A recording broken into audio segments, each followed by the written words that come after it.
Hello and welcome to episode 46 of the podcast devoted to the classic and sometimes not so classic genre cinema of yesteryear. This is Bride of Monster Kid Radio, and I'm your writer, host, and producer, Derek M. Cook. Welcome to the show. Welcome to an episode where we're going to talk about a bona fide, no bones about it. Okay, there's kind of a pun there with bones, and we're going to talk about the Wolfman, and we're going to be doing that with Gretchen Brooks here in a little bit. But before we get to that, I want to tell you about the song you're hearing right now. The song is called Death of the Yellow King. It is from the album Underwater Demon from the band The Blue Mallards. They're a surf band based out of Germany. They gave us permission to play their music here on the show, and you can find them at thebluemallards.bandcamp.com. Go check them out. Let them know that you heard about them here on Bride of Monster Kid Radio when you're done listening to this episode of the show. So I've already let the cat out of the bag, the dog out of the pound, whatever. We're talking about the Wolfman, the original Wolfman, Universal's classic, Lon Chaney Jr. starring the Wolfman. It's going to be a lot of fun. I mean, this movie is just fun, right? It's one of the best. It's one of the cornerstones of all Monster Kiddom. It's one of the three that make up the trinity of classic Universal monsters. Classic monsters, period. It's the Wolfman. Here's the thing. Gretchen and I do talk about the Wolfman, but I haven't talked to Gretchen in person in over a year. She lives up in the Portland, Oregon area. I've moved down here to the American Southwest down here in Arizona. Gretchen and I traveled in a lot of the same circles, but I haven't interacted with her in a long time. So every once in a while, we kind of forget that we're talking about a movie for the podcast, and we just start talking about things in general, just being friends. And that's what happens when Monster Kids get to talking. And you know what? I left a lot of that in here because we do end up talking about one of my absolute favorite things, one of the things that I miss most about the Pacific Northwest, the Lovecraft Film Festival and Cthulhu Con. Oh, I miss that. And Gretchen is very involved in that. So we talk a little bit about that too. Don't worry, we got your Wolfman fix. Just every once in a while, Gretchen and I start talking about this just stuff, being monster kids, catching up with each other. And you know what? We recorded this the weekend of Monster Bash, which is happening out in the Pennsylvania area right now. And that's what happens at Monster Bash too. Monster kids just get together and just start talking and hanging out, making new friends, renewing old friendships, that sort of thing. Maybe it's just something in the air. But that's what happens in this episode of the podcast. Of course, though, somebody was on point this week, and that would be Mark Matsky.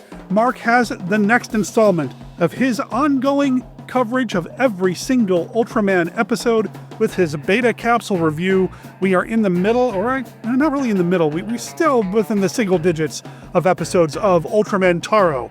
So we've got his thoughts on that. Also, remember not too long ago, Kevin Slick and Steve Turek did that fill-in episode about the movie M. Kenny, who does the Memories of Famous Monsters of Filmland segment here, had some material from Famous Monsters of Filmland about the movie M. So you're going to get that later in this episode as well. Also, I've got some feedback from one of our listeners, and we're just going to drop that in right now.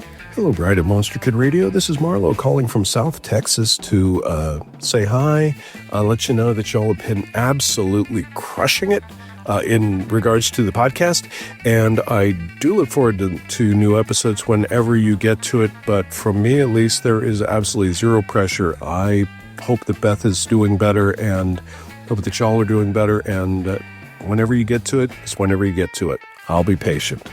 I did want to just share with you really quickly a couple of films I thought you might like. One I have mentioned before, but both of them are have some similarities, so I thought I'd do a quick double review and compare and contrast them. And the first film is called Dark Match. It's about a wrestling company that accepts a well-paying gig in the backwoods where they find that they've been hired by a cult that has very different plans for the match than they do. This one has a lot of in-the-ring wrestling action. It takes a little while to get going, but once it gets going, you're in the ring. Most of the action's happening in the ring. And it has some recognizable faces, such as Stephen Ogg from The Walking Dead, and for wrestling fans, Chris Jericho. And it's not the cameo that I expected. He's really part of the film. So I was very pleased with that. And this one has a cult that is kind of satanic in nature. It's not kind of, it is satanic in nature. And so this really kind of is a throwback to the 1970s and some of those films that were made then. That kind of brings me to, if you were going to try to make this a double feature, I would recommend pairing it with 1975's Race with the Devil. A really fun satanic road chase movie with a group of cultists chasing two couples who are in an RV in the Texas Hill Country. Lots of fun. If that doesn't sound like it's more your speed, then perhaps another film from the same director, Lowell Dean, who directed this film, and that's his 2014 Wolf Cop, a very fun film. Here for Blood, on the other hand, is a 2023 independent Canadian wrestling movie. This one does not have the in-the-ring action, just a very short scene at the beginning, and all the rest of the wrestling moves take place in other locations. This one is more campy than scary, and the violence is very much over the top and cartoonish, but be warned, it's very much over the top, and the word blood in the title should be a key to you. If you don't like that kind of film, this is not for you.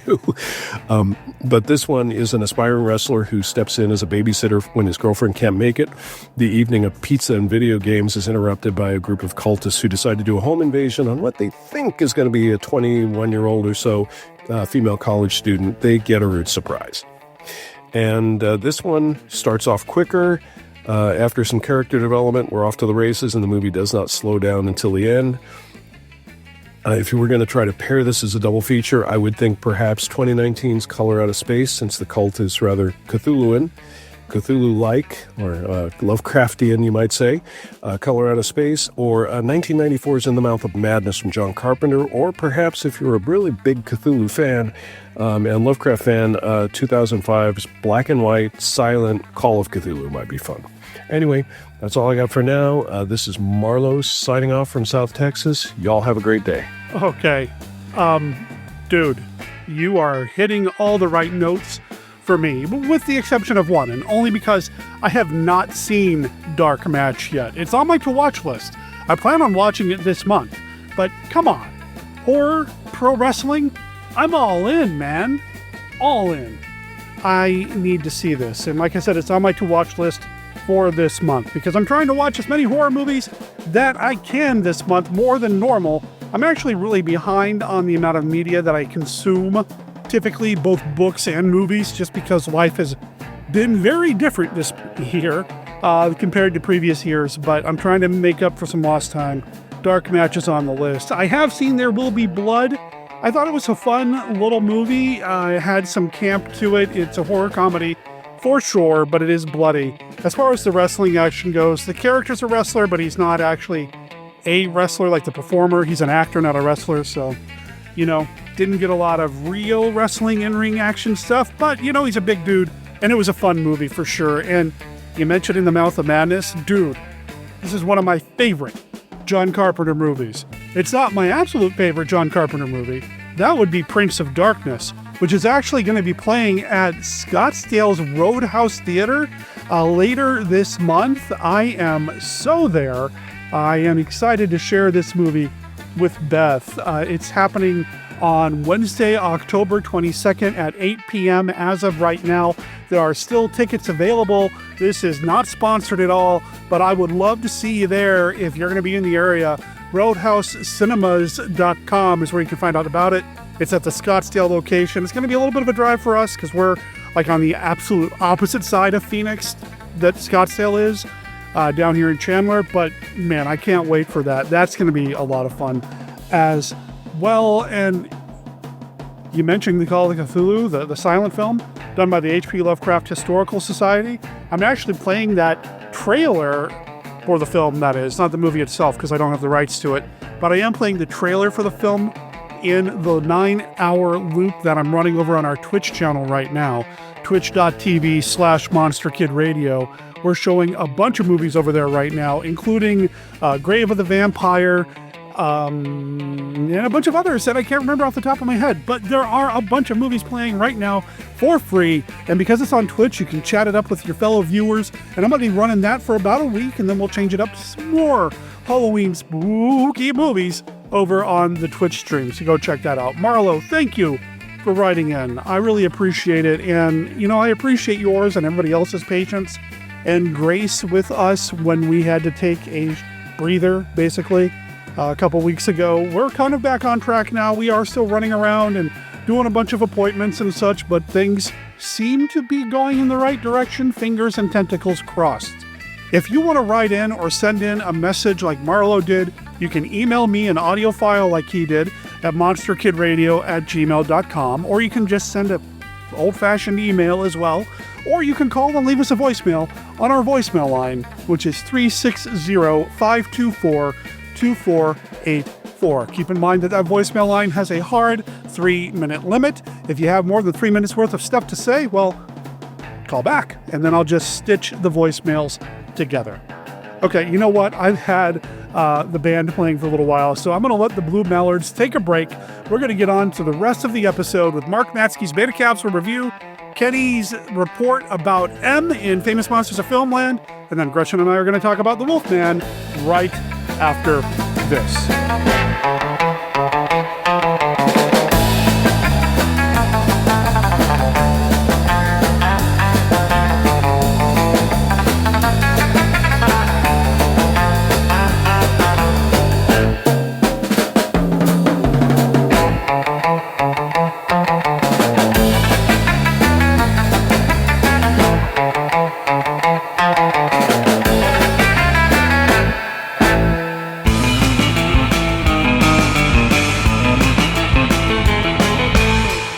Somebody murdered. Some sort of ritual across the river. A girl got stabbed. 2 men witness an unspeakable evil and get trapped in an unbelievable nightmare. 20th Century Fox presents Race with the Devil, starring Peter Fonda and Warren Oates. They're trying to screw with our brains. So what are we gonna do about it? There was nowhere they could hide. You've seen us. There was no one they could trust. Did anybody hear anything? Didn't anybody see anything? There was nothing they could do but run and fight and race with the devil. When you race with the devil, you'd better be faster than hell.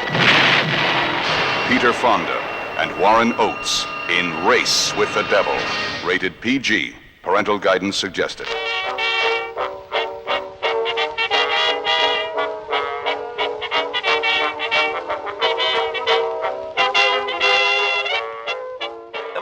Has been around since the late 1800s. The first multi-reel motion picture debuted in 1906. Since that time, millions of movies have been made, and unfortunately, just as many have been lost. Many of the surviving early films are in what's called the public domain, meaning their copyrights have expired due to time, neglect, and on a rare occasion, error. On Orphaned Entertainment, Christopher and Lydia review and discuss these public domain works to do their small part in bringing awareness to these nearly forgotten films. Join them as they discover the foundations of modern cinema. Visit orphanedentertainment.com to learn more, or find the show wherever you listen to podcasts.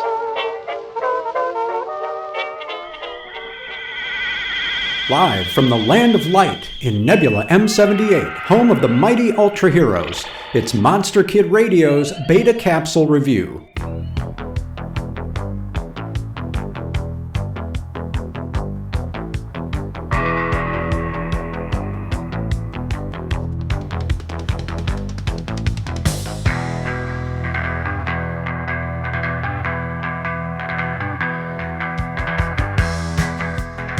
Ultraman Taro, Episode 6, Jewels Are a Monster's Meal.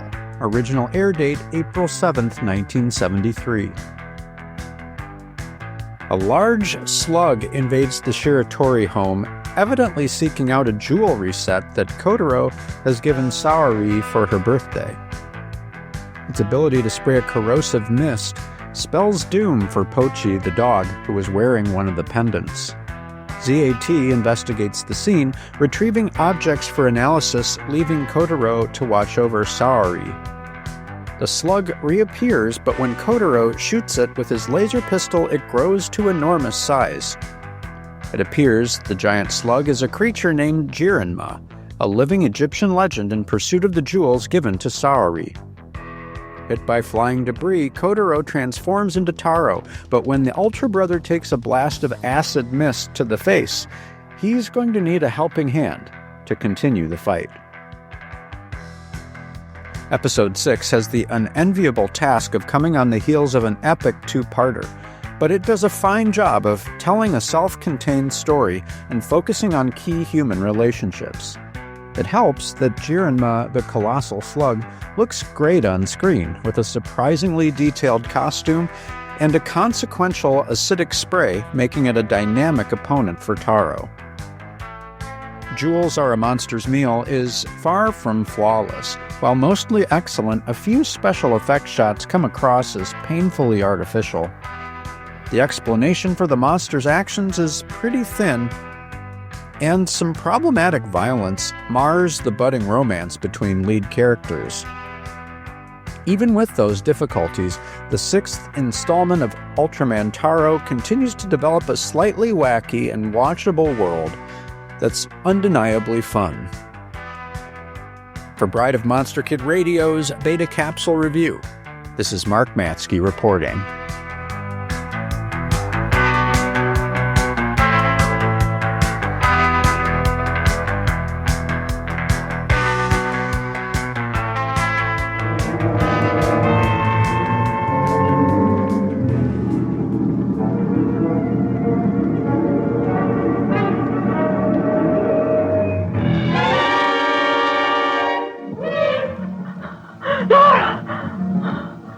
Supernatural powers of the evil eye claim still another victim. Its malevolent enjoyment of tantalizing torture hangs threateningly over John Saxon, Letitia Roman, and Valentina Corteza. Oh, she was always against me. She hated me. Madness and the maddening aura that destroys reason fills their every breath with the smell of death.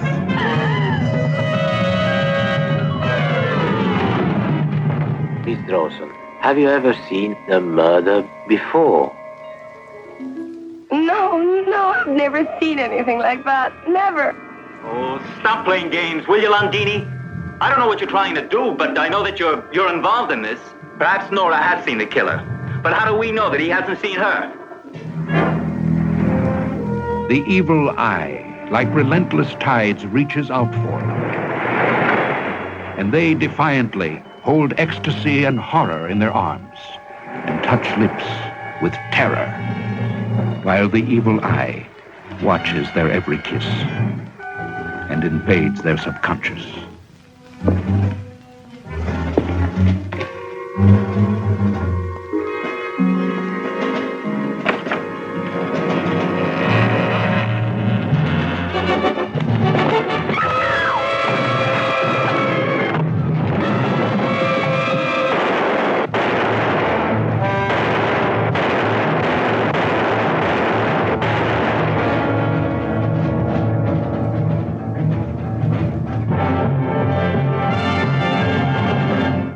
It has been written since the beginning of time that evil, supernatural creatures exist in a world of darkness. And it is also said, man can call forth these powers of darkness, the demons of hell.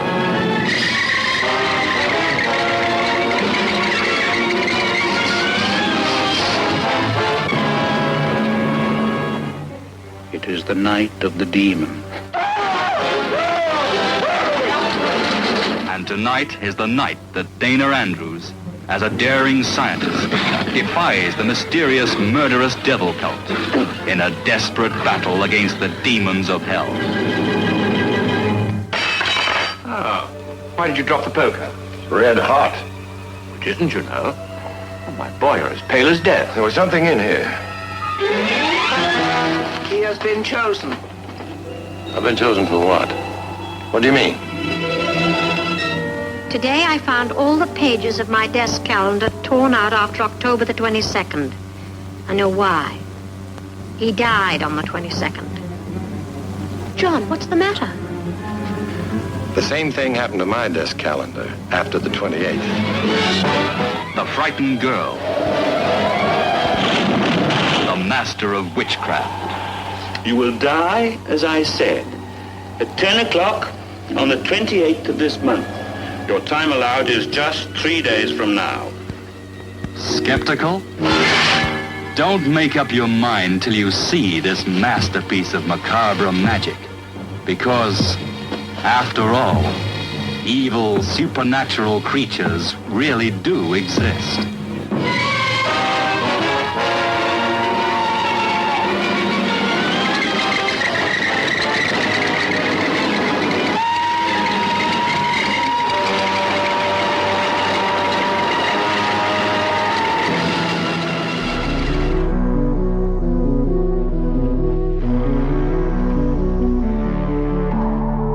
M.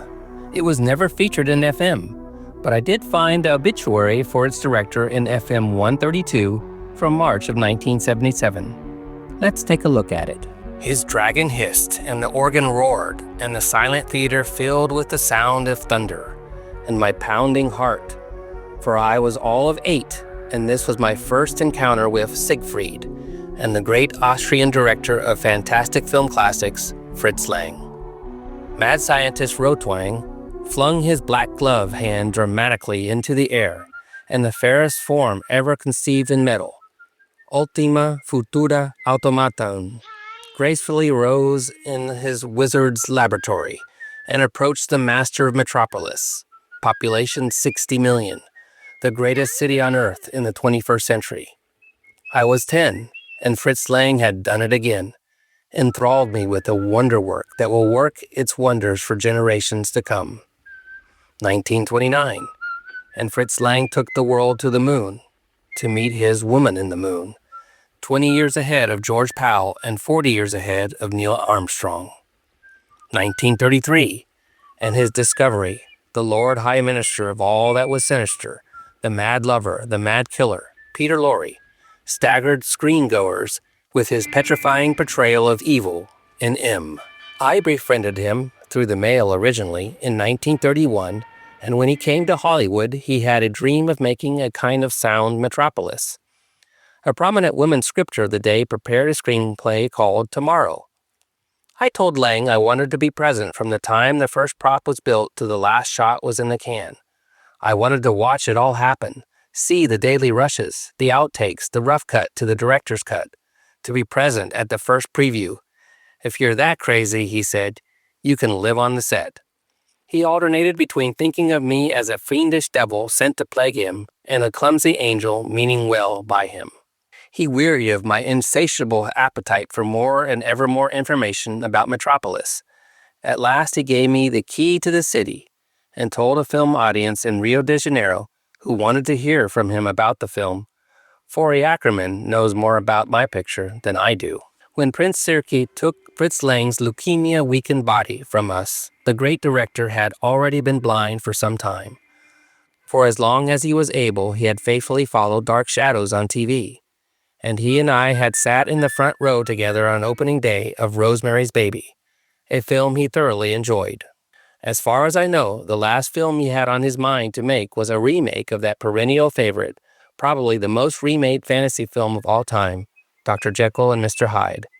Lang had a lifelong fascination with the problems of good and evil.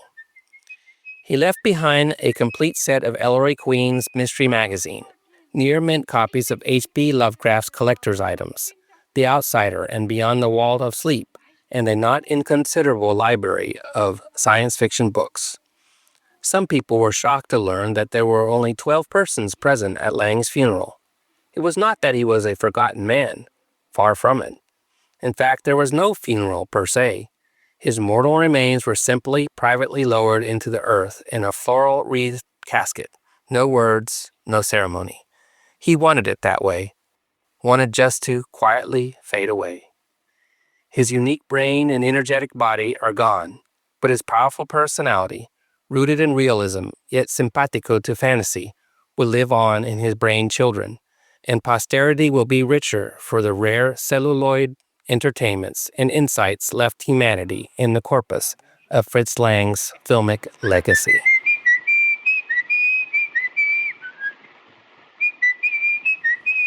It's a new height in fright.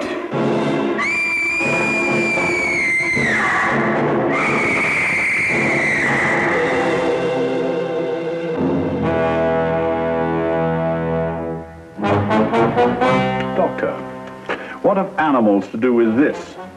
The man's jugular vein was bitten, clean through.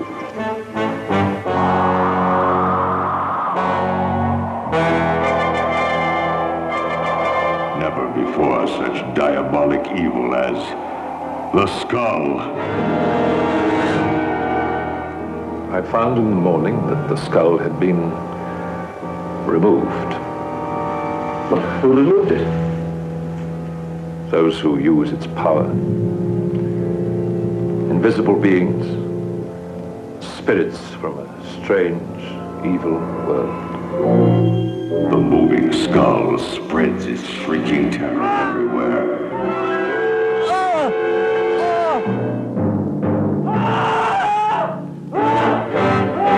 Casting its hypnotic trance over all who fall under its hideous shadow. Turning a lover into a killer at its evil command. Never before such blood-curdling horror as the skull.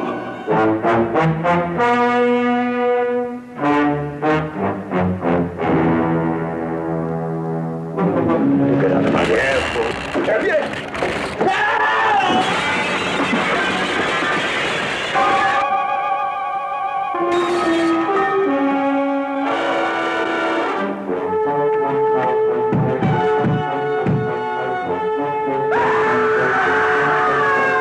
When the skull strikes, you'll scream.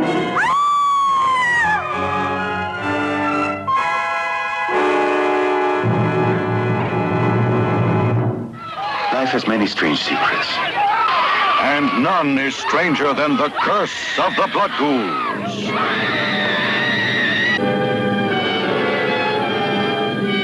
In the dark of night, they leave their tombs to satisfy their need for blood. Because these demons of the undead can exist only by ravishing the living.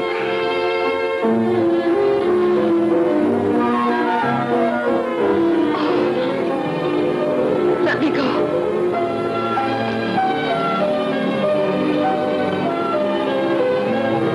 With abnormal powers of love, they enslave the unwary.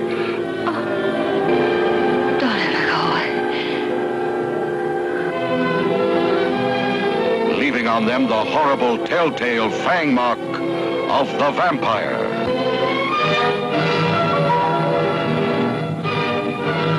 Life-devouring monsters in human form. They can be anywhere, everywhere. Louise! No one is safe.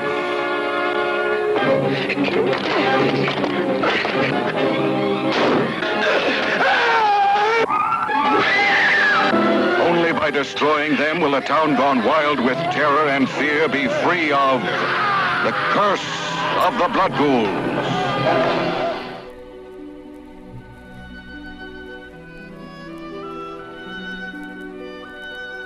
This is Count Vlad, but you may recognize me by my more familiar name, Count Dracula, and I'm here to offer you a friendly warning.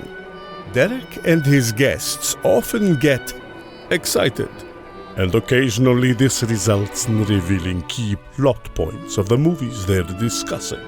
In your parlance, you might call these revelations spoilers. You know how the children of the night, monster kids, can get sometimes. So consider yourself warned, and don't come begging to me to kill them for their transgressions afterward. I have more pressing issues to take care of, like that pesky Van Helsing. Listeners, you know I love bringing back old favorites, old Monster Kid Radio irregulars to the show, but I also like talking to people that have never been on the show before, although I've known this person for quite a while, because we kind of hang out in similar circles. She's a podcaster. She's got a long history with the H.P. Lovecraft Film Festival and CthulhuCon. She is Gretchen from Gwen and Gretchen Watch Movies. Check the Gate. She was on the Kaiju Cast. She used to be on the People's Guide to Cthulhu Mythos. She's done quite a bit, and she's taken some time out of her busy day to join us here on the show. Gretchen Brooks, welcome to Bride of Monster Kid Radio. Oh, thank you. I'm excited to do this. This will be fun. This will be a lot of fun. You are somebody that I've wanted to have on the show for a while. I've just never been great about reaching out to people without a lot of notice. This is something that came together like, hey, I need some people on the show now. And you reached out, so we got you. I had some free time, believe it or not, like shockingly enough. You and I have actually appeared on a show together. We've done at least 2 episodes of the Kaiju Cast. Yeah. Back when that was a thing. My favorite was the Ultra Q one because I could talk endlessly about Ultra Q of all the kaiju stuff that we've talked about in the past. But yeah, that is one of my favorite, I guess, like shows. Yeah, I mean, like I like all versions of the Ultra Q, like even the movie. I know it was kind of weird and almost a little eldritchy in and of itself, but like I really loved Ultra Q Dark Fantasy, and Neo Ultra Q. Ultra Q is awesome. I love Ultra. I love the entire Ultra franchise. I'm a huge like Ultra Ghost fan. Stories. Yeah. But Ultra Q is just flat out cool. And that was a really fun episode to do. And then you were also part of the People's Guide to the Cthulhu Mythos for quite some time. You've since left that show, and that's the show with DB and David Heath. You've since left that show, but now you're on 2 other shows, and I mentioned them briefly at the top. Gwen and Gretchen Watch Movies. Tell me what that one's about. Gwen Callahan and myself. Gwen is the co-director of the H.P. Lovecraft Film Festival and Portland Horror Film Festival. And I'm a selection judge for both of those festivals. But she and I have been friends for a long time. And this was originally we thought about making this podcast pre-COVID. We were like, why not? We should totally talk about horror films that we love and just having a sit down chit chat with one another. And that was kind of the vibe of the show in general. And we've somehow put it on the back burner. I mean, we're both really busy people. And so it just gets, you'll be like, oh yeah, I'm going to start a podcast. And then not really get around to it. And then last year we had set this date for ourselves and we were like, all right, Halloween 2024, first episode's dropping. We forced ourselves by recording a video to play at the Lovecraft Film Festival last year. That was kind of holding ourselves accountable. So we're like, all right, now we have to record this. And so we went and did we finally sat down and did our first episode. It's very casual. It's a very fun, casual show. I'm just talking about, I think it was Serpent in the Rainbow. You are right. It was Serpent in the Rainbow, which was my pick. How embarrassing. I also love Clive Barker, or not Clive Barker. Oh my God, Wes Craven. You did Clive Barker in episode. Yeah, we did. Wow. Thank you for knowing this. That's a fun show. It's a very we kind of usually sit back and have like a glass of wine and just chit chat and talk movies. Namely, it's an excuse for us to get together and watch a movie together. Right on. I remember, and I don't remember which movie it was, but when I still lived in Portland, Dominique and I went to go see a movie at the art museum, their theater there, and I forget what it was, but you and Gwen were both there as well, and it was pre-COVID, and I do remember you two talking then a little bit, but it was honestly it's bad enough that I can't remember the first episode of my show. So I mean, I'm an older lady. It happens. Like there's folds in memory. It happens. Again. Check the Gate is another movie podcast, but it's a completely different vibe. And that's with you and Martin is the co-host on that? Yeah, Martin Vavra, who was also a co-host on the Kaiju Cast as well. So Martin and I, we've been buddies for a while outside of Kaiju Cast. We've known each other for a long time. And we, when we both found out we were both on the show because we weren't ever on the show at the same time, which was like so funny because he kind of was like the beginning of the series. He was one of the first people that did that show with Kyle. The premise back then being like, Martin was very not knowledgeable about kaiju films. And so it was more like Kyle introducing Martin to these films. And that was kind of their format for a while until the Kaiju Cast grew. And then when I joined the show, I joined for like talking about women of horror or women, like the Bechdel test, I think, like in Kaiju Cast. That was kind of my beginning in the Kaiju Cast, talking about the Bechdel test in a Women of Horror Month episode. Check the Gate is We are very produced. This is our baby. We are really trying to get this show off the ground. So far, it's gotten a lot of love on the short format, the longer versions, just like everybody's attention spans are shorter. You know how YouTube can be. We do more deep dive discussion about like filmmaking and the background of filmmaking and interpretation of film. So it's a little bit more of a filmmaker guide because Martin is also a filmmaker, and I'm looking at things from a critical film theory kind of format. And so that's kind of what we talk about on the show is like more of like, we have our conversation seems very fluid, and we have a main topic discussion about the movie that we've watched together, and then we will talk about it, and we take turns picking films. It's more of a video show, but we have an audio version of it. It's on all podcatchers. But Gwen and Gretchen Watch Movies is also on an audio one. Well, when people are done listening to this episode of Bride of Monster Kid Radio, make sure they have a chance to check that out. I'll put links in the show notes to all of this, although you can find them on your various podcatchers. They're all out there. So now, one thing that I used to do on the show all the time, and it's kind of fallen to the wayside, and part of it's because the cards are actually in storage somewhere.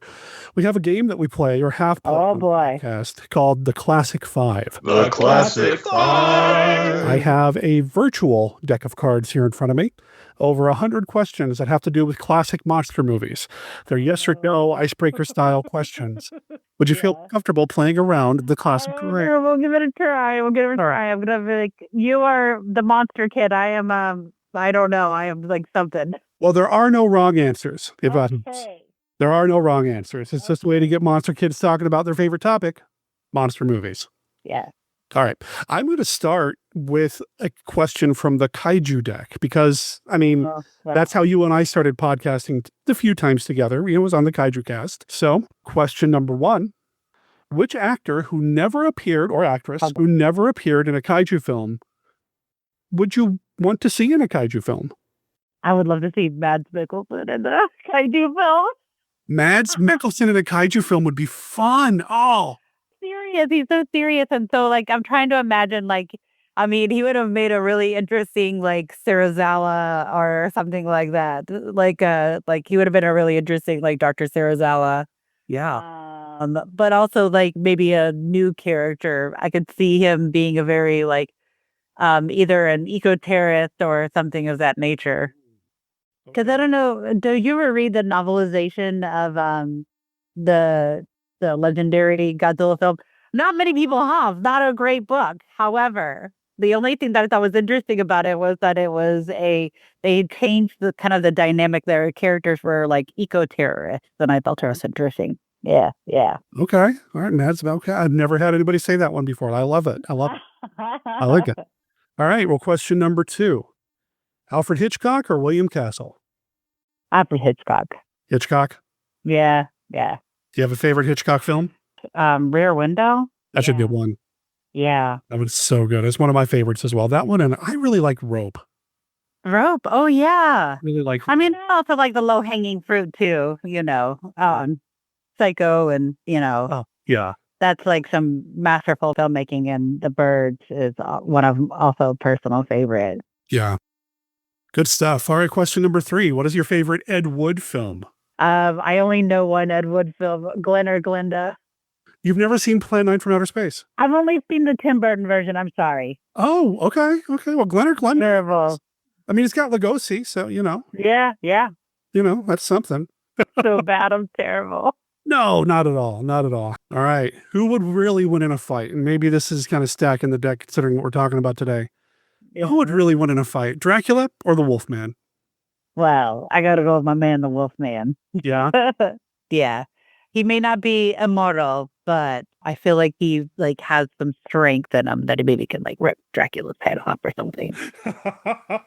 Would that kill Dracula? Well, I guess decapitation does work for vampires in some stories. So yeah. I mean, decapitation seems to be the ultimate the ultimate finality move. Yeah. All right. I'm going to ask you one more question, then we'll get to what we're talking about. Last question.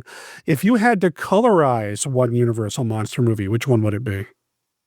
Haven't they all been colorized? Well, let's see. The Mummy, has it been colorized? Ooh. Because that would be, I think, really interesting to see. Okay. Yeah. With the tech today, I mean, I'm not a big fan of colorizing movies anyway, but Yeah. I wonder what that would look like. Huh. The Mummy's pretty good. I mean, it's a good. I haven't talked about The Mummy in forever either.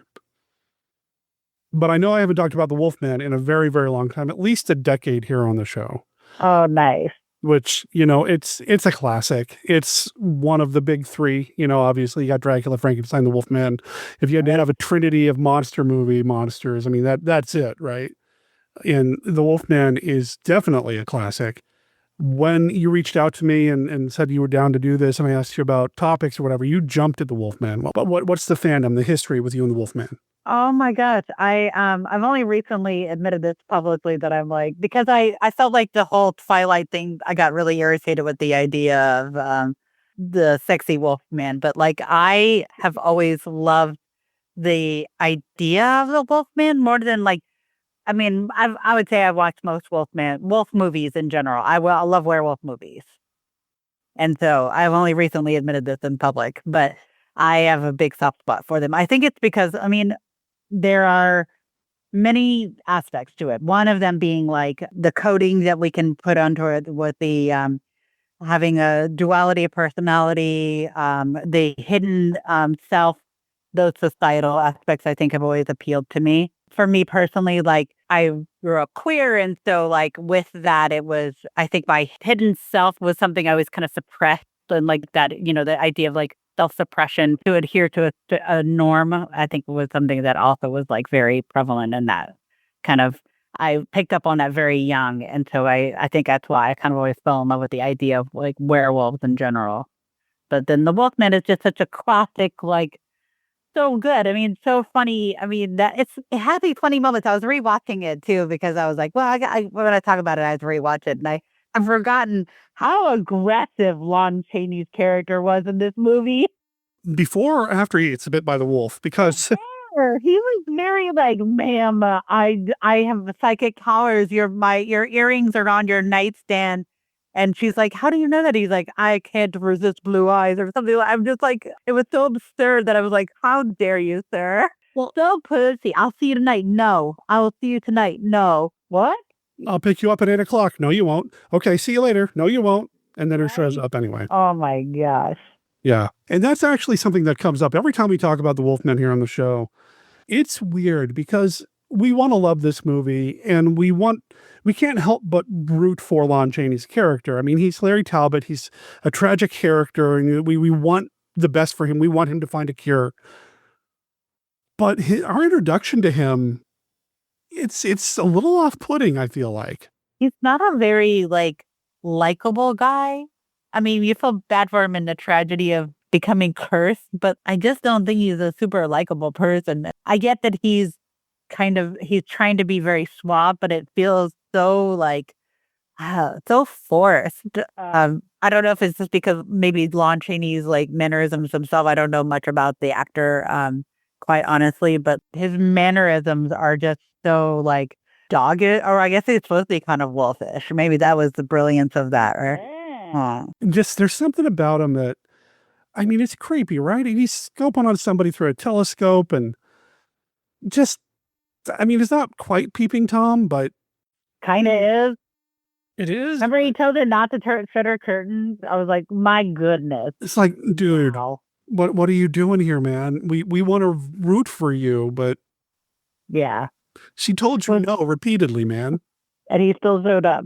Yeah. And he's not the most handsome fella. So it's not like, I mean, he wanted to be, as the actor, Lon Chaney Jr. wanted to be that type of character. He wanted to play the dashing romantic leads and that sort of thing. And he had an opportunity to almost get there with some of the Sanctum films, but I mean, he's a big, tall, kind of goofy guy, and I don't know. He is. He's gigantic. I didn't realize how big he was. I had forgotten so much. Like upon rewatch, I was like, "What on earth?" He is a giant.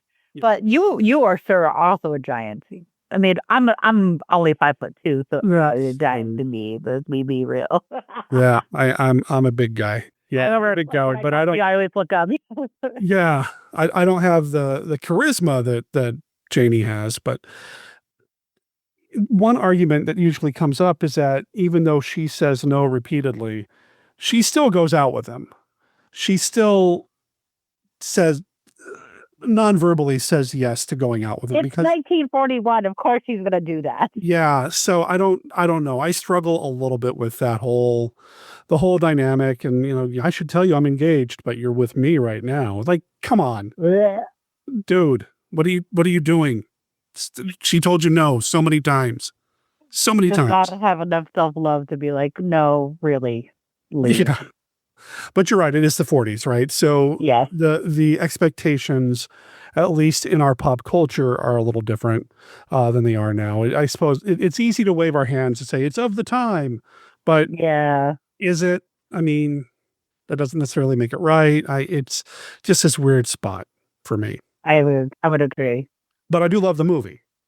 Yeah. Oh, Like, I mean, classic, clearly. it really is. I've watched a few other like the Wolfman movies. There is, of course, like when you're talking about the trinity of Wolfman and Frankenstein and Dracula.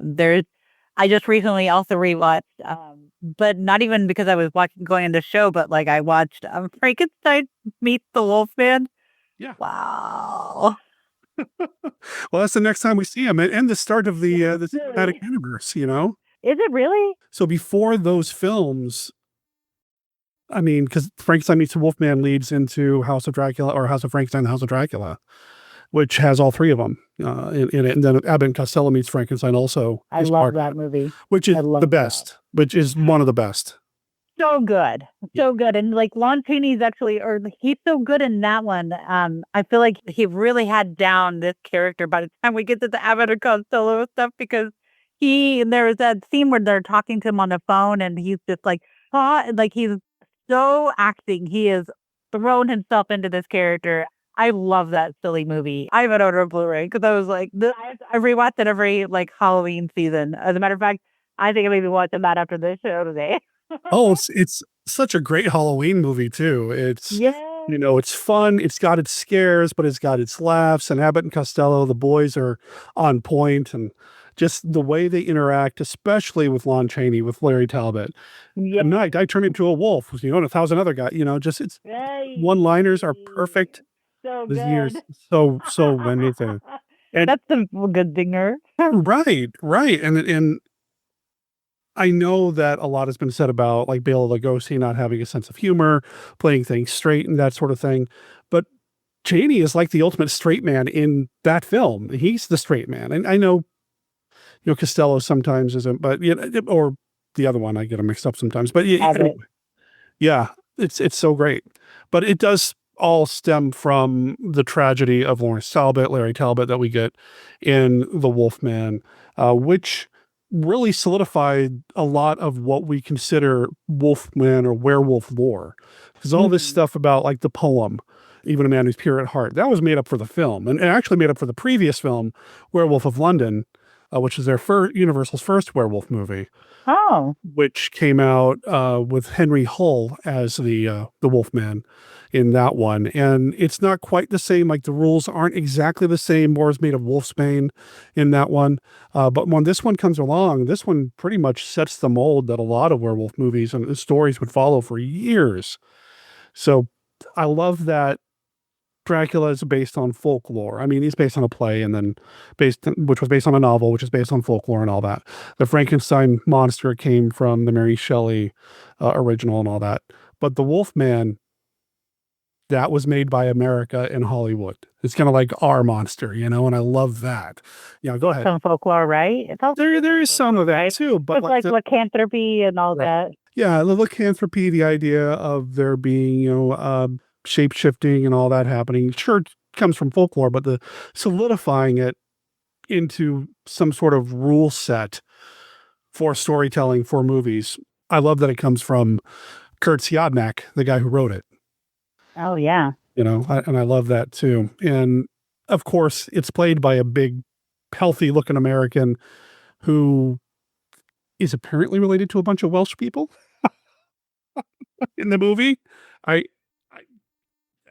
I don't know. Yeah. Suspension of disbelief. I mean, yay. There is talk that, he's a telescope salesman. He was in America. He came back to home because his brother died and all that. I just don't see the family relation between him and Claude Rains. No. Claude Rains is very good-looking fella. He's just a little dude compared to Lon Chaney Jr. Well, yeah, he is. Well, there was that scene when he's walking in the woods with her, and then he comes upon them. He looks so gigantic, and not like his brother. Not at all. Makes me wonder what Mama Talbot looked like. Was she How dare you? giant? Was that, He's like Loki's child. He's like a Loki. Yeah. Oh, it's a wonderful film. I really do enjoy it quite a bit, and I love its place in Universal horror history because it comes out a year, almost 10 years. Yeah, 10 years after Dracula and Frankenstein. Wow. So I realize that. Yeah, because Dracula and Frankenstein was 31. This is 41. So we had a decade of Universal trying to figure out what they're going to do, and they've changed ownership at this point. This return to doing a horror monster-centric piece that does eventually get folded into the overall story with the cinematic universe that did become Universal, which I love. And I love that every Halloween, every geek website always posts an article somewhere about, you think the MCU special? Well, they did it back in whatever. It's like, yeah. Oh, boy. We know. As monster kids, we know. So, right. I mean, they did it before Toho. They did it before, the Santo films. They were the ones who did it first, darn it. But anyway, I'm curious as to your reaction or your take on the travelers, Bela and Maleva. I'm not going to use the word they use in the movie because it's a slur.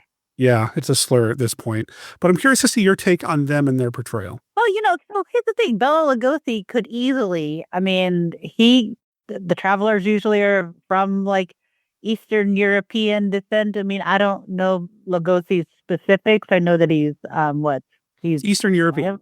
Yeah, he's Slavic or something like that. Yeah. Anyway, so it's not far for him to be. The only thing I'd say is that they definitely darkened their skin quite a bit, which is what I was like, oh, okay. Well, again, 1941. We're talking Toho had a whole island of people dressed up and hey. So there is that.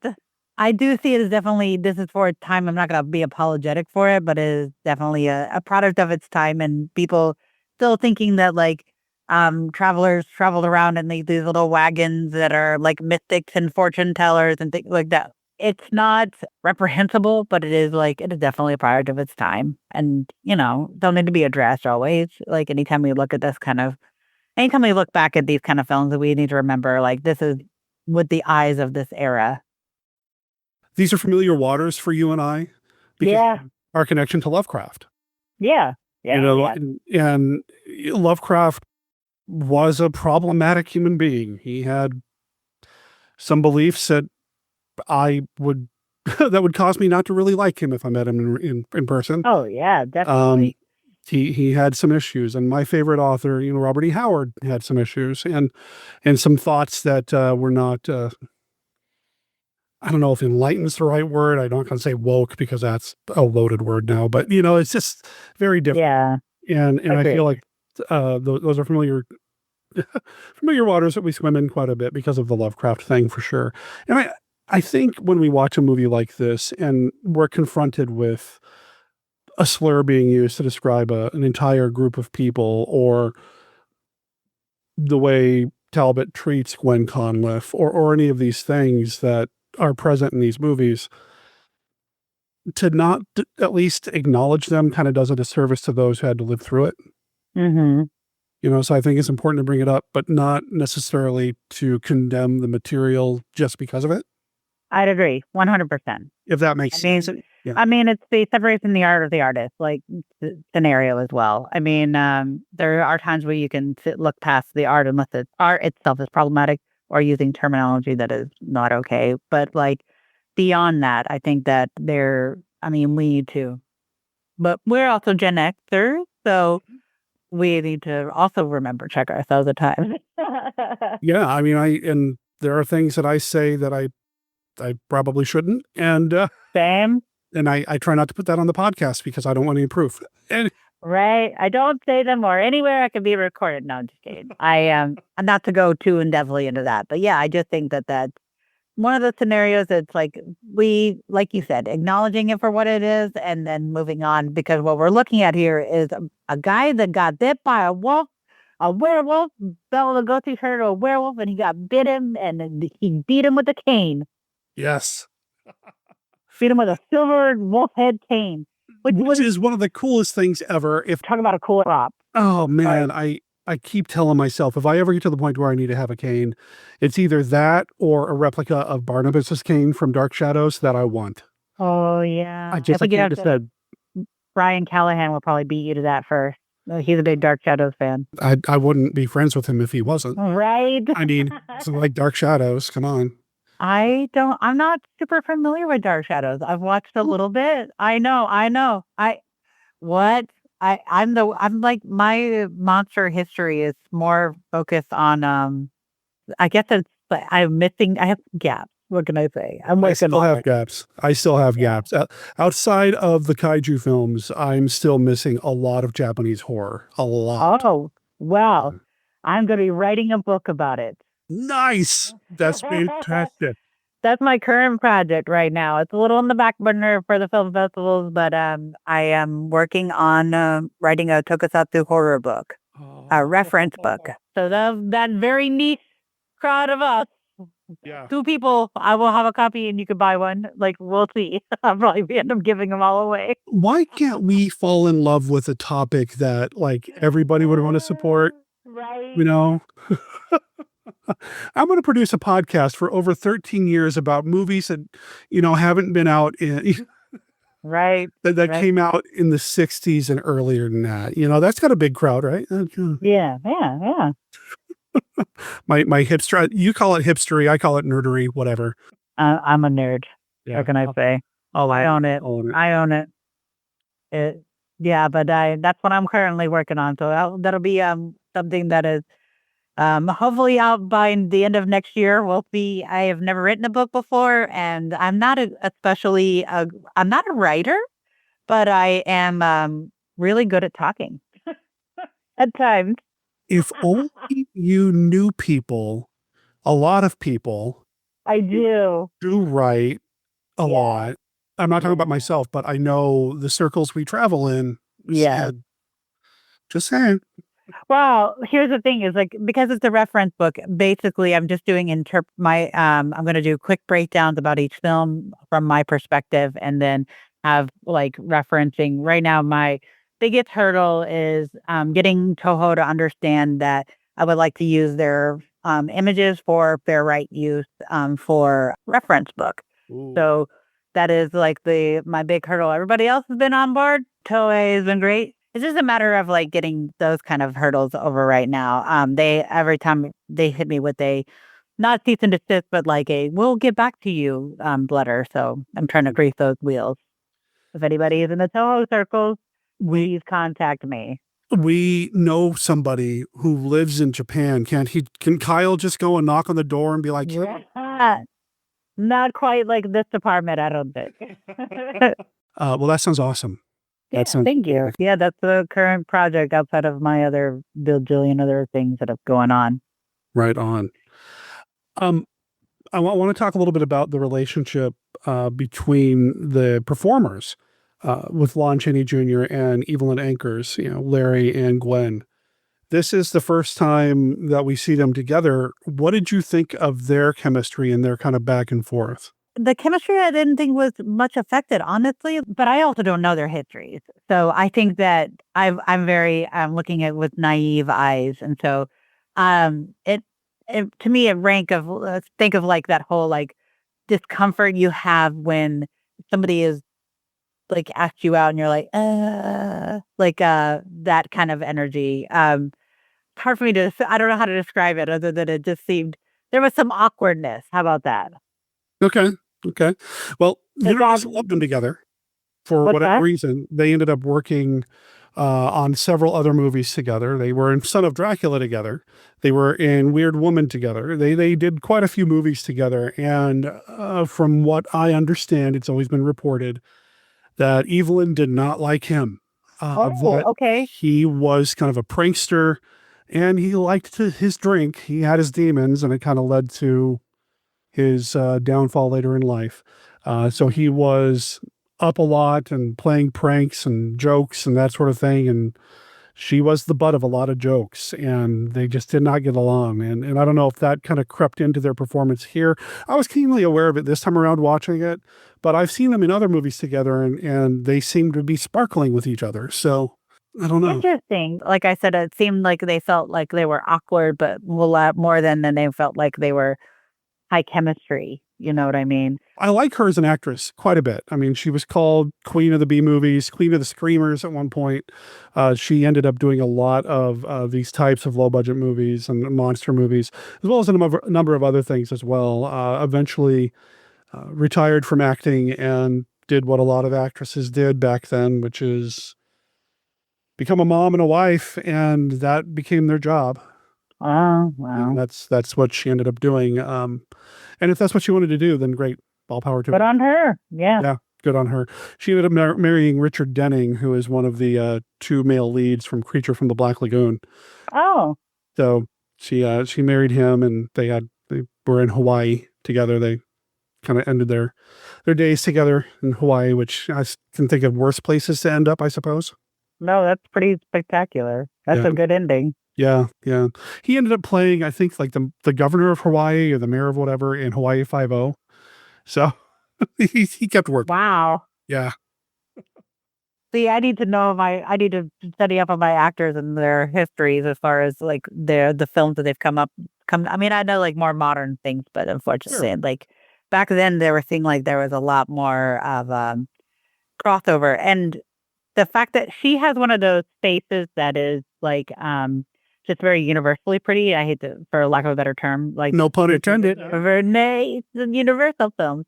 But yeah, she has a very universally pretty like look, and so it's not something that's like there's not a feature about her that's very striking. That's like memorable. Like we have Betty Davis and Greta Garbo, and they all have very striking looks that are things that like stick into our mind. She unfortunately doesn't have that, but she's very beautiful, and it's obviously her face is enough that it would go into she's in several films.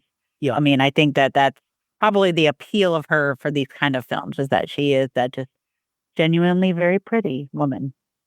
Well, and this is also, we're still in the studio system, right? So you don't have a Right. contract to do a film. You have a contract with the studio to do whatever film the studio tells them to do. But that's true. That's true. Okay. We're still kind of in that era with some of this stuff. But yeah, Evelyn, I'm a big fan of what she did, and I like some of her other Yeah. performances as well. I love her in Weird Woman. Weird Woman is one of my favorite Lon Chaney Jr. Films. I've never seen that movie. It's based on the same story that Night of the Eagle is based on. Oh, I just saw Night of the Eagle recently. Yeah, it's based on the same story. So there's Great some familiar beats. I'd like to do like a compare contrast at some point on the show of the two. I would love to do that. I would sign me up. Right? I loved The Night of the Eagle. Wow, that was so good. I had never seen it before and saw it for the first time. The first time I saw it was at the Lovecraft Film Festival years ago. So Let me guess. Andrew Migliore yep, showed it. Yeah, that's why I watched it at his place. he's somebody else I've never had on the show, and I've always wanted to. I You really should have him on the show. Yeah. I'd really need to, not just because he's got those beautifully restored Universal monster movie posters in his basement. We've been talking about a Wolfman movie, a werewolf Yeah, movie, we got derailed.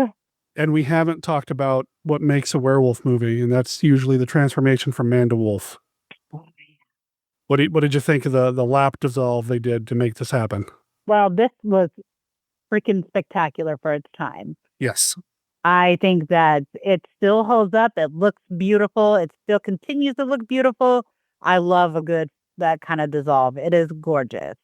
I don't need any silly trappings of like halfway images of the transformation. Like when we would jump from that to like Rick Baker later, it feels right. It feels like a good evolution. Yeah, we talked about American Werewolf in London with Mark Finn from like Robert E. Howard circles and all that here a while back. And we talked a lot about the Rick Baker transformation sequence and how wonderful it is and how painful it looks and how impressive it was. But yeah, I do love I hate to use the word simplicity because it wasn't simple to do back then, but the simplicity of what they did for these transformations and the makeup itself, I love it. It's so It's homey. iconic. I mean, clearly it's iconic. And here I'm going to talk about the most recent Wolfman movie. I feel like that movie kind of tried to recapture that werewolf not looking like a Krynos kind of form like monster with like the extended snout and things like that. Like I feel like that was kind of this was the love letter to this. I know that people didn't really like that movie. I like that movie because I like werewolves. But yeah, it was, you were like, well, there was no wolf, and I'm like, well, have you seen the original Wolfman? Was there? I mean, did he look like a werewolf like the modern interpretation? No. Point. But like he had that same kind of like where he became really thick. I mean, his fur, he didn't really get much fur, and he kind of looks more monstrous. But that was that vibe. I feel like that they were trying to recapture. You know, the makeup, Jack Pierce was the makeup master back then and did all the iconic makeups. And I think the Wolfman, just one of the best, one of the most iconic. I did see the new Wolfman movie. We're talking about the one that just came out, right? We're not talking about the 2010. Yeah, the most recent one. Yeah. I have not seen the 2020. It's 2010, right? I haven't seen that one. That was the one that has Benicio del Toro in it. Right. That one's not bad. I mean, hey.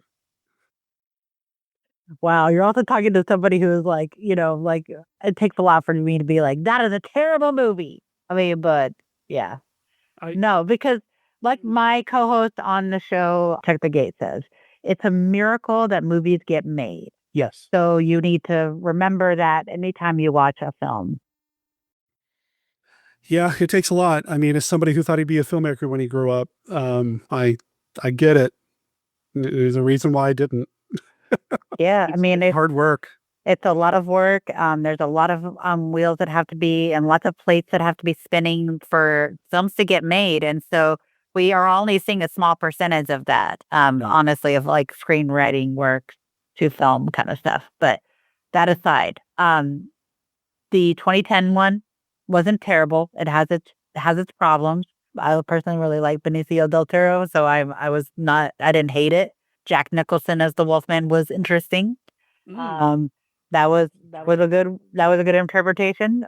And then this most recent one, there was two that kind of came out around the same time, which was like The Beast Within. And well, there's three actually. There's that Frank Grillo werewolf movie, which was so fun to watch. Beth and I talked about that. Yeah. Oh my gosh, so ridiculously fun to watch. Yeah. I love me some Frank Grillo. He's a fool. And then he is so handsome. And I really liked, let's see, and I really liked Beast Within as well as the Wolfman. I didn't hate them. I just thought they were, I thought they were good in their own right. I know that the audience didn't love them and critics really panned it, but I thought there was, because it's set in Oregon, it feels like that feels right for a Wolfman movie. Right? Yeah. And so Beth and I did talk about werewolves here my biggest complaint with that one, I enjoyed the movie. Yeah. The biggest complaint with that one, I feel like, is that it could have been any monster. It didn't necessarily need to be werewolves. So yeah. And I think what I said on the show is that it could have been angry leprechauns and whatever. And it was still the same movie. It could have been anything. But I still enjoyed it. I still had a lot of fun. They didn't play much into the curse of being a werewolf. Right. It was like, this was just like, kind of like a zombie infection almost. Right. It was an invasion movie or whatever, or apocalypse. Right. And I enjoyed it for that, but it was still fun, Yeah. Lou Diamond Phillips, he's fun to watch. I like him. So had him in it, and Frank Grillo so the Wolf Man, I've seen the most recent one. Beth and I did watch that one. Yeah. Or 2024. I liked it okay. Yeah. I thought the performances were good.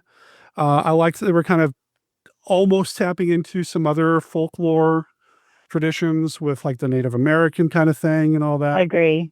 But it didn't strike as hard for me as say like the Invisible Man reboot or remake that they did a I few have years not before. seen that, shockingly. It's on my list to watch. I get stuck a lot of times watching films that I'm watching for film festival because I'm a judge for 3. And then, on top of that, like, my podcast schedule, and so sometimes I miss things. And The Invisible Man looked traumatic to me, so I was like, I'm gonna wait to watch it until I'm in the headspace that I have the time to process it." I would recommend that. That is a Okay. weird idea. There's Okay. some things that happen in it that Had a would gi feeling. yeah, I would give Beth a lot of heads up before I sat down to watch it with her, so yeah, I would recommend that. You just kinda know going in. Not that I'm not gonna watch a film because of something happening like that. I'm not one of those people that, I'm not gonna skip a film because of, has some, essay or anything like that in it. So I will still watch it and just be like, "Alright, this is what happened," and then kind of absorb what it's important to the storyline is. Right. Because as a critic and, talking about films, again, you have to sometimes to figure out the interpretation here, like, what was the, point of or, like, the story to move the story along. Right. And I think that's one of the great parts about, like, The Wolfman is that in general, like, the 1941 one is that he had some problematic behaviors, but, like, he was kind of cursed in his own way. He got cursed because of his, um not necessarily because of his bad behaviors, but you could almost be like, "Well, your manners are a result thereof." I interviewed author Douglas Clegg years ago. One of my favorite authors. I interviewed him for a previous podcast. And one thing that he impressed upon me, which I think I kind of knew subconsciously without really putting words to it, is that the horror stories happen because a character makes a terrible decision somewhere along the way. And Mhm. the horror is the result of those decisions. Mhm. And maybe that's what we're looking at here. Larry Talbot is very aggressive, very assertive, will not take no, literally will not take no for an answer. Well, you're making some pretty terrible decisions here. And not saying that that meant that Bela the werewolf was going to bite you, but maybe if you hadn't to been that aggressive, it wouldn't be the same movie. I don't know. Maybe the karmic repercussions, whatever, if you Right. believe in all that. Maybe. But I'm curious to what the listeners think about that. And I would love to invite the listeners to call in and write in, as well as invite them to check out your 2 podcasts right now. I was doing some checking, checkthegatepodcast.com, which are big, bold letters. Hey, we love movies. So go listen and watch Martin and Gretchen talk about movies over there. And then does the other podcast with Gwen have its own website as well? We have an Instagram account, Gwen and Gretchen Watch Movies. Okay.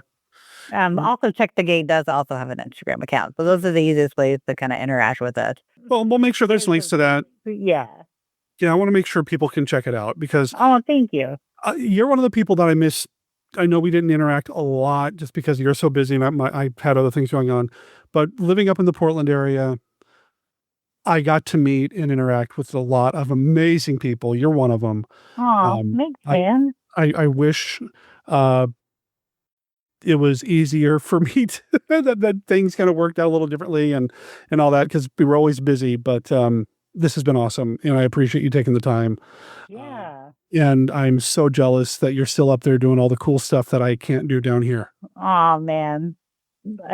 You'll be back. You'll be back. Yeah. Yeah. We're already making plans. We're already making Okay. plans. We got Maybe more this year for Lovecraft, you'll be there, right? I got man. How was Lovecraft this year?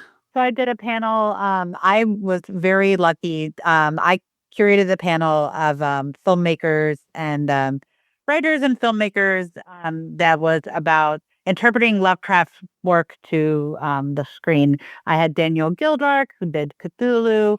I had Pagan Circus, which is Mark Schneider and Mark Monstark, talking about their film The Outsider. And then I had Eric Morgred and Kelly Young talking about the Shunned House and the Lovecraft and the package.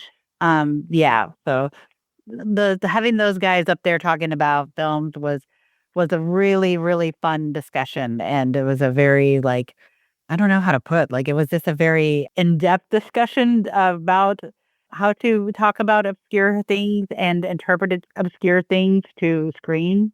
David from People's Guide to Cthulhu Mythos called in about Lovecraft and left a voicemail kind of reviewing the event. And he said that he didn't watch any movies at all. He just did panel. And at first when I heard that, I was like, why would you not? Oh, wait, that's kind of what I used to do sometimes too. Because the panels are amazing, because just so cool. We had a good time. It was a really good. I was flattered and that these guys said yes to being on this panel in general. So I was appreciative of their time and their research. Daniel Gildarg is one of the most researched people that I've ever interacted with. I don't know if you've met him, but he's fun to talk to. Briefly, the year that his Cthulhu showed up. Oh, right on. So I talked to him briefly then. I do miss the that. short that he did at the he was in one of the first blocks that I saw. Nice. It was I only got to catch a first block 6 and thankfully only about 2 or 3 films I'd already seen before. Oftentimes as a judge you see the film, you see like the whole array, right? But you getting to see the curated blocks that Gwen and Brian put together are generally really masterful, because they'll take like I will look at this broad range of films and select my, choices, and the other judges do the same thing. And then when they put those together in those curated blocks, they're like, they make sense with these other films. But I'm like, I'd say actually the standout film of all for me at that festival this year was The King in Yellow. The student film, it was spectacular. Spectacular. It is still I'm sure it's still in festival circuits because it is a student film, but it is so good. So good. I cannot rave enough about this modern interpretation of The King in Yellow. It was done with such thoughtfulness that I was completely blown away. Okay. Yeah, I do miss that. Maybe that's what I need to do, is I need to get signed up as a judge for film festivals, just so I can, well, then I won't watch the movies that I want to watch, but then I get to watch cool movies that nobody else gets to see. And man, it's hard, man, because it's like you get the gaps. Just saying, like, that's what happens to me is I'll be like, especially like starting in, like after October, some point in October this year, that's when the selection starts happening for Crypticon. And so my plate starts to fill up with that. And then my January plate starts with Portland Horror, and then HP Lovecraft Film Festival. So it is just like, on top of that, I'm doing panels at like Rose City Comic Con and things like that. I did 4 panels at Rose City Comic Con this year. Man, it was wild. That's nuts. So if you're in the Portland, Oregon area or Pacific Northwest, you may catch Gretchen at one of these events. Or like I said, check out her podcast. And when you do, let her know, let Martin know that you heard about the show here on Bride of Monster Radio. Gretchen, we'll have you back on, and maybe we will do that compare contrast. That would be really fun. And yeah, let's plan for that. Maybe I'll put together a panel, and we'll just that'd be fun. That'd be great. Maybe that'll be one to get Andrew in on. Yeah. Oh, he would love that. Yeah. Now I'm committed too. So yeah. Holding you accountable.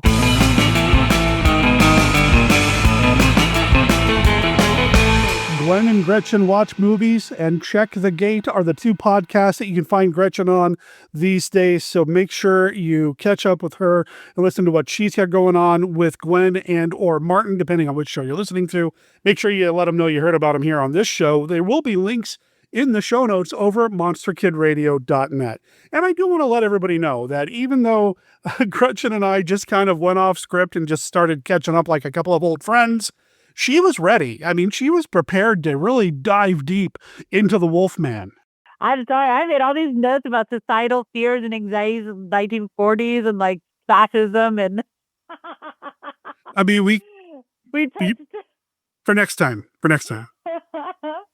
I was like, I could talk about I'm talking about Wolfen. I could talk about Company of Wolves.